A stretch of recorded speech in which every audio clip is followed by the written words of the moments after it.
All right, so in case you missed it, President Trump signed a proclamation over the weekend requiring employers to now fork over a $100,000 fee for new H-1B petitions. As you might imagine, the media lost its collective mind, right? This whole weekend, the stories ranging from economic calamity to pure racism. The media is saying that Indians are now being treated unfairly. Listen, it's true. Most H-1B workers do come from India. In fact, it's not even close to margin. Ironically, though, the mistreatment of Indian workers, if you want to think of it this way, and is not from the reform that's being proposed, but the program that exists right now. You know, subsidiaries of Indian companies, they bring workers over here and they pay them far less, right? Whether it's a Tata, which pays $105,000 versus Amazon $150,000, Infosys $103,000, HCL America $104,000. Look at this.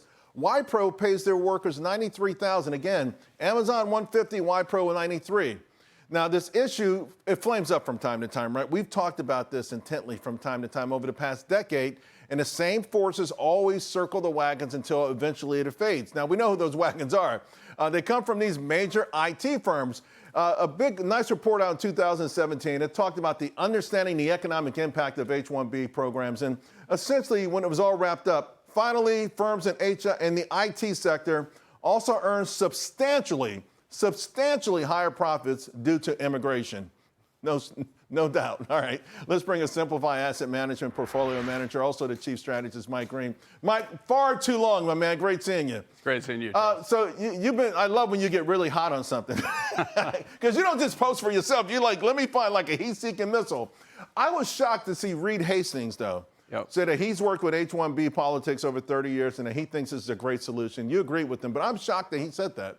I'm a little shocked as well, which is part of the reason why I said thank you. Part of the point is that this has been very beneficial for the large technology companies. They're able to outsource workers to the consultancies as you've identified, as well as having institutionalized the process of applying to bring over these much more low-skilled individuals than the program was originally designed for. Those levels of compensation, when we consider that those are going into the technology sector, give you some idea of just how low those are relative to the numbers that we're hearing for the true leading AI researchers, et cetera, that the program was really designed for, where we're hearing figures in the 7, 8, 9 figures even for employees that are being brought into firms like Meta and others. Right.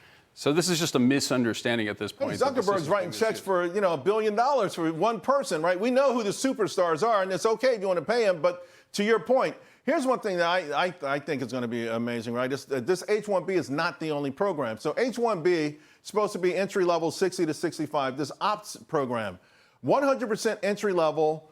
I mean, these are potentially American jobs. And by the way, more spouses and the kids come in. This is, I mean, the whole thing has been skewed. All of these programs ostensibly designed to help. Feels like they're crushing Americans. Do we have enough Americans who can do these jobs? We do. I mean, these are entry-level and junior-level roles, specifically the area where we're starting to see rising unemployment amongst college graduates. These are the people that are competing for that entry-level position that gets them on the corporate ladder.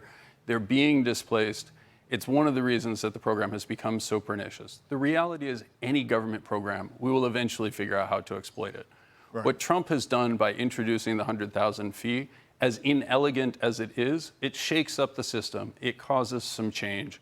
And we're going to see what that right number is relative to the number of potential roles that exist. So, so you're not a so-called Trumper per se, but you talk about this TDS and, it's prevailing everywhere. It's prevalent, rather, everywhere, no matter what. Even now, now you talk about retirement age.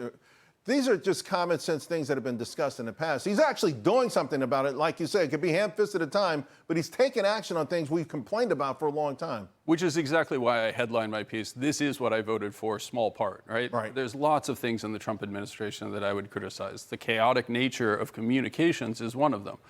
But this really is an environment in which we are seeing tariffs introduced to help address the fiscal consolidation that is very necessary. All we're doing is we're attempting to redirect consumption dollars back towards American production. The same thing with the $100,000 fee on H-1B visas. Right. I tried to present an analysis that both sides can look at and say, I may disagree, but at least it's not crazy.